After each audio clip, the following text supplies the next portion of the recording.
Hi friends, చాలా రోజుల తర్వాత మళ్ళీ welcome back to my channel. ఈరోజు మనం విజిట్ చేయడానికి వచ్చాము. మళ్ళీ ఇంకో సముద్రం కాడికి, ఇంకో బీచ్ని మనం విజిట్ చేయడానికే వచ్చాము ఈరోజు మాత్రం ఇక్కడికి. నేను దాదాపుగా 6 hours నుంచి బైక్లో జర్నీ చేస్తున్నాను కడప నుంచి. సముద్రం చూస్తే ఎగ్జైటింగ్ అంటే వేరుగా ఉంటుంది కదా. ఆ ఎగ్జైట్మెంట్లో మనం ఏం మాట్లాడతాం, ఏం చేస్తాం కూడా ఒక్కోసారి అర్థమే కాదు. నేను చాలా రోజులు అయింది నాకు బ్లాగ్ చేసి. నేను బైక్ కోసం అనేసి హిమాలయానికి ఆర్డర్ పెట్టాను. సో ఆ బైక్ వచ్చేదాకా వీడియోస్ కొన్ని రోజులు స్టాప్ చేద్దాం అనుకున్నాను. సో దానికనేసి నేను చాలా రోజుల నుంచి వీడియోస్ స్టాప్ చేస్తున్నాను. ఏమన్నా కానీ మళ్ళీ ఇలాంటి అవకాశం రాదు. సో చూస్తున్నారు కదా, ఇది తుమ్మలపెంట బీచ్.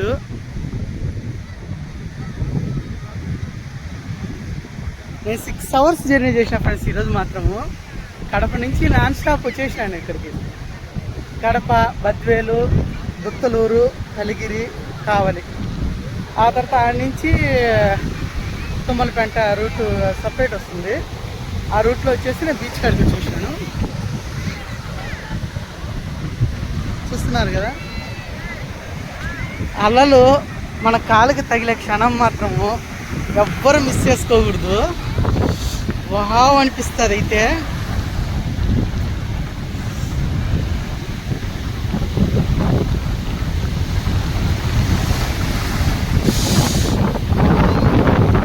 వచ్చేస్తుంది చూడండి.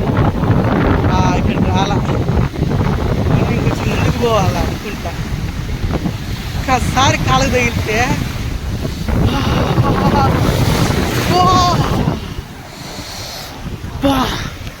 ప్రాణం లేసి వచ్చేసింది ఫ్రెండ్స్. అస్సలు ఊహించలేరు అంత అద్భుతంగా ఉంటుందంటే. ఇక్కడ రామాయపట్నం బీచ్ ఆల్రెడీ చూపించా కదా. సో దానికంటే ఇది చాలా పెద్దగా ఉంటుంది. కానీ అక్కడ ఏంటంటే లోతు ఎక్కువ, ఇక్కడ ఏంటంటే కొంచెం ఫ్లాట్ ఎక్కువ ఉంటుంది. అంటే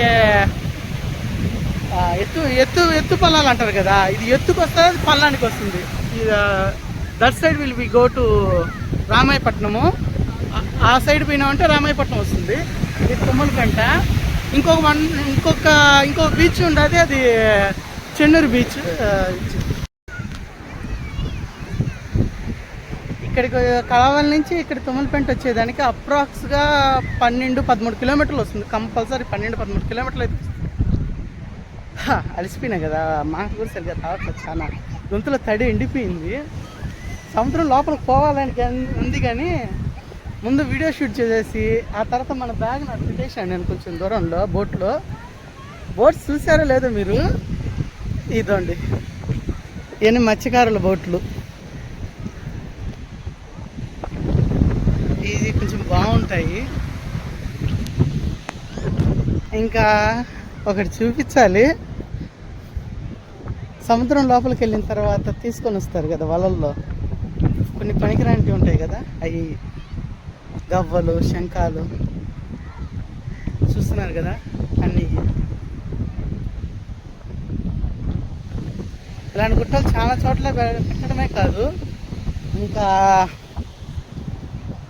వీటిని పట్టించుకొని వదిలేస్తారు అనుకుంటా. చూస్తున్నారు కదా ఫ్రెండ్స్, ఎవరి స్పెట్స్ పగిలిపోయింది. మన స్పెట్స్ లాగే ఉన్నాయి. మన స్పెట్స్ బ్యాగ్ లోపల ఉంటాయి. ఇప్పుడైతే తీసే సమస్య లేదు.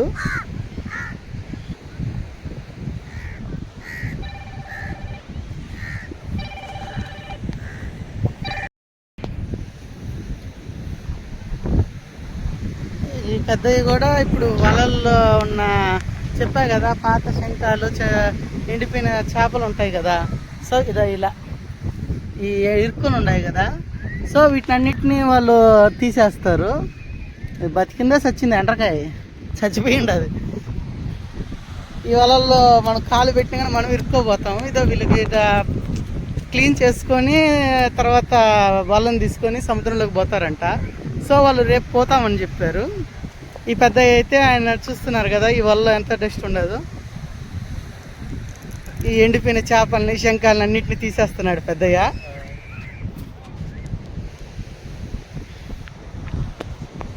ప్రతి ఒక్క దాంట్లోనూ కష్టం ఉంటుంది ఫ్రెండ్స్. ఆ కష్టం మనకు సరిగ్గా తెలియనిది, మనకు తెలుసుకోం. ఏంటంటే లైట్ తీసుకుంటాం. వీళ్ళ పని ఎంత వీళ్ళ పని ఎంత అని. ఆ ప్రతి చిన్న పనిలో కూడా భయంకరమైన కష్టం ఉంటుంది. చూస్తున్నారు కదా, ఇలాంటి వాటిలో వాళ్ళు బ్యాలెన్స్ పట్టుకొని వేటకు పోయి వచ్చి పూట గడుపుకుంటున్నారంటే వీళ్ళు ఎంత గొప్ప ఉండాలి, ఎంత టెక్నిక్ నేర్చుకో ఉండాలి, ఎన్ని సంవత్సరాలుగా ఉండాలా, ఎంత టాలెంట్ ఉండాలి వీళ్ళకి. ఒక్కొక్కరికి ఒక్కో దాంట్లో టాలెంట్ ఉంటుంది. వీళ్ళకి ఈ సముద్రం తల్లి మీద టాలెంట్.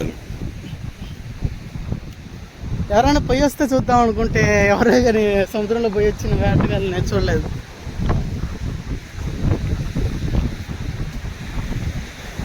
నేను ఇప్పుడు చాలా దూరం నుంచి నడుచుకుంటానే వస్తున్నాను. అది జారింది కాలు, ముందుకు పడాల్సింది. గట్టు గిట్టు చూసుకోవాలి కదా, చూసుకోను.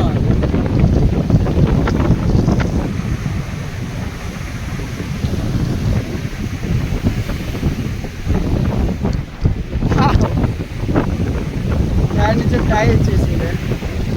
చూస్తున్నారు కదా ఫ్రెండ్స్,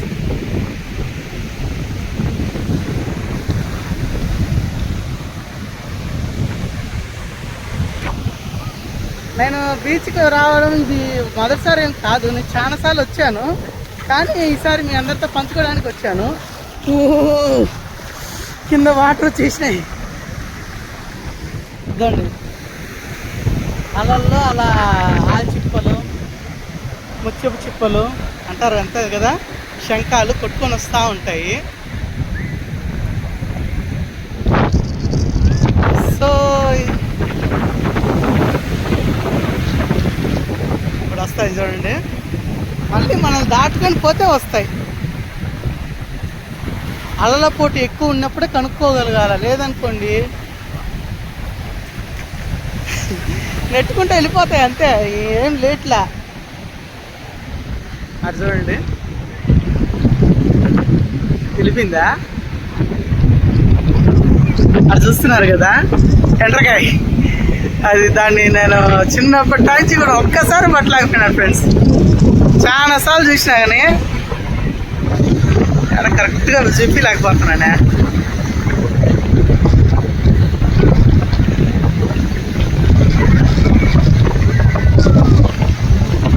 పోయింది లోపలికి, ఇంతసేపు ఉంటుందా? ఈ ఎండ్రకాయని ఒక్కసారైనా పట్టుకోవాలి ఫ్రెండ్స్, అప్పుడే మజా ఉంటుంది.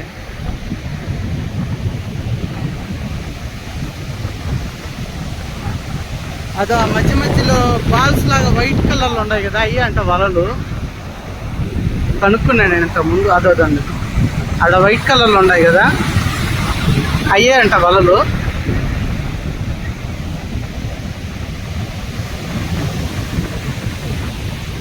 నేను కూడా ఇంకా సముద్రం లోపలికి దిగాల్సిన టైం వచ్చినట్టుంది ఫ్రెండ్స్. నేను ఇదే కాదు ఇంకొకటి చూపించాలి, అది చూపించేసి ఆ తర్వాత సముద్రంలోకి పోదాం అనుకుంటున్నాను.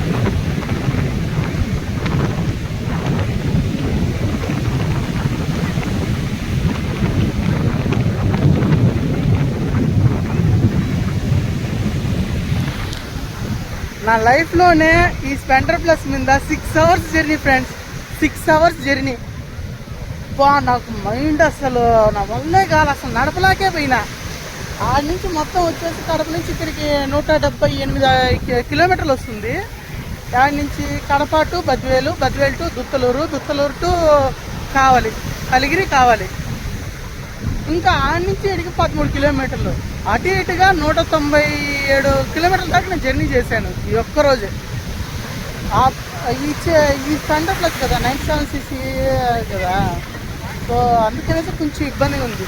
లేకపోయి ఉంటేనా నా పెద్ద బండి ఏదైనా తీసుకుంటేనే ఫ్రెండ్స్, హిమాలయన్ వచ్చేదానికి ఒక 1 month పడుతుందంట. ఈ లోపల మన ఛానల్ని మనం ప్రొటెక్ట్ చేసుకోవడానికి కొన్ని వీడియోస్ తీసుకున్నాను. ఆడ ఒక్క మగాడు అనుకుంటా ఫ్రెండ్స్. రొయ్యల చెరువులు అంటే ఏంటంటే ఫ్రెండ్స్, ఇక్కడ చూడండి 1 2 3 4 అబ్బా, చుట్టుపక్కలంతా రొయ్యల చెరువులే ఫ్రెండ్స్. అంట రొయ్య చెరువులు, దీంట్లో రొయ్యలను పెంచుతారంట. దీంట్లో నుంచే మనకి క్రాప్స్ అంటారు కదా, అవి కూడా ఇక్కడ పెంచుతారంట. సో మనం ఇక్కడి నుంచే చూస్తానండి. నేను ఫస్ట్ టైం చూస్తున్నాను. నేను అంతకుముందు ఎండిపోయి ఉన్నాయి, నేను వచ్చిన 1-2 సార్లు ఎండిపోయి ఉన్నాయి. ఎండాకాలం కదా నేను వచ్చింది. ఈసారి మాత్రం బాగానే వచ్చి ఉన్నాయి. ఈ రొయ్యల చెరువులే కదా అక్క, ఇవన్నీ రొయ్యల చెరువులేనా? ఇప్పుడు రొయ్యలు ఉన్నాయా? ఇదండి ఫ్రెండ్స్, రొయ్యలు ఉన్నాయంట. చిన్నయ్యా పెద్దయ్యా?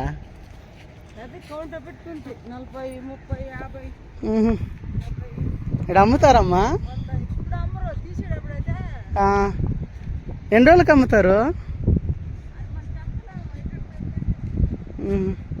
ఇక్కడ గుడిసేసుకొని ఉండేదిను వాళ్ళు ఇక్కడ చేపలకు పెంపక వీటిని ఎవరైనా తీసుకుంటారంట ఫ్రెండ్స్. తీసుకునేది వాళ్ళు వీళ్ళని కాపలాగా పెడతారంట. రొయ్యలు ఎవరు దొంగతనాలు చేయకుండా వీళ్ళు కాపలా కాసేదిను, వాళ్ళకి ఫుడ్ పెట్టేదిను, వాటిని పెద్ద చేస్తారు. ఆ తర్వాత వచ్చేసి ఇవి పెరిగి పెద్ద అవుతుందా. చూడండి ఫ్రెండ్స్, ఈ నుంచే చూడండి సముద్రము, ఆడదాకా నేల, ఆడ నుంచి సముద్రము, అస్తమిస్తున్న సూర్యుడు ఇంకా అందంగా కానొస్తుంది ఫ్రెండ్స్. ఈ మనం వీడియోస్లో చూసేదానికంటే కూడా డైరెక్ట్గా వచ్చి చూసినామంటే బా, ఆ తర్వాత మీరు మర్చిపోలేరు, మెంటల్ ఎక్కిపోతుంది. అయితే బా అంటారు అంతే, ఇంకేం మాట్లాడరు, ఇంక నోట్లోంచి మాటలు రావు అస్సలు. కొన్ని చెప్పాలన్నా కానీ నోట్లో మా ఇలాంటి అందాలు చూసినప్పుడు అసలు నోట్లోంచి మాట రాదు. దాన్ని ఎలా వ్యక్తపరచాలో కూడా చెప్పలేము మనం. ఇంత మించి అందం ఇంకో భూమి మీద పుట్టదు అనిపించేంత అందరికీ గర్ల్స్ మీద ఉంటుంది. నాకేంద్రా అంటే నేచర్ ఉన్నంత అందంగా నేను మనుషులు ఉంటారని చెప్తా. నేచరే గ్లామర్గా ఉండేది. So nature is beautiful.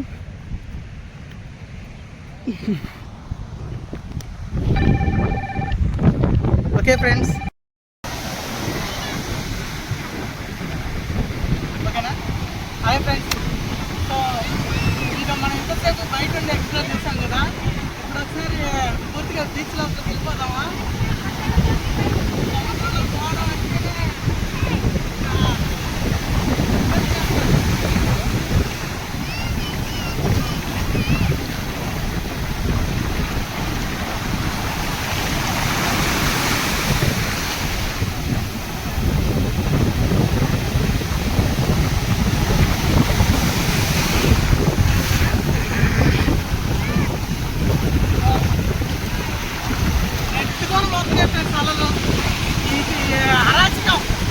అరాచకం మనం తట్టుకోలేం. ఓకే ఫ్రెండ్స్, ఈరోజు బ్లాగ్ అనేది కంప్లీట్ అయింది. మీరు ఎవరైనా విజిట్ చేయాలనుకుంటే కొమ్మలమెట్టకి కానీ రామాయపట్నం కానీ ఇంకొక బీచ్ ఉంది, దానికి కూడా ఎక్స్ప్లోర్ చేస్తాను. ఈ మూడింట్లో బీచ్కి వచ్చి కానీ ఫ్యామిలీతో ఎంజాయ్ చేయొచ్చు. ఇటు సైడ్ వచ్చేసి ఆడ కానీ మనుషుల సంచారం ఉండదు, ఇటు సైడ్ వచ్చేసి లైట్గా ఉంటారు, పదే మనుషులు అయితే ఎక్కువ మంది ఉండరు. సో ఫ్యామిలీతో స్పెండ్ చేయాలంటే ఇలాంటి బీచెస్ కాడికి తక్కువ బడ్జెట్లో అయిపోతుంది.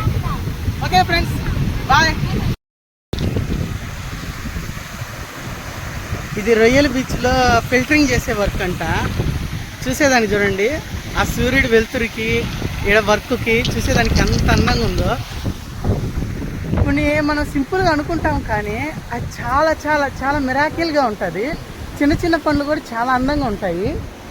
చూస్తున్నారు కదా, ఇది ఫిల్టరింగ్ వర్క్ అంట. ఈడే కాదు, ఆడ చూస్తున్నారు కదా, అక్కడ అన్ని చోట్ల ఆల్మోస్ట్ చూడండి, అదండి ఆడ వాటర్ ఎగురుతున్న ప్రతి ప్లేస్లో ఫిల్టరింగ్ వర్క్. ఎందుకంటే రొయ్యలకు ఫ్రెష్ వాటర్ని కోరుకుంటాయి. సూర్యకాంతికి చూడండి ఎంత అందంగా కానొస్తుంది కదా, ఇది filtering work. Okay friends, today blog అనేది టోటల్ కంప్లీట్ అయిపోయింది. నా ఛానల్ని సబ్స్క్రైబ్ చేసుకోండి, లైక్ చేయండి, షేర్ చేయండి, కంపల్సరీ కామెంట్ అయితే పెట్టండి ఫ్రెండ్స్. నా వీడియోస్ నచ్చితే రెగ్యులర్గా ఫాలో కండి ఫ్రెండ్స్. Bye friends.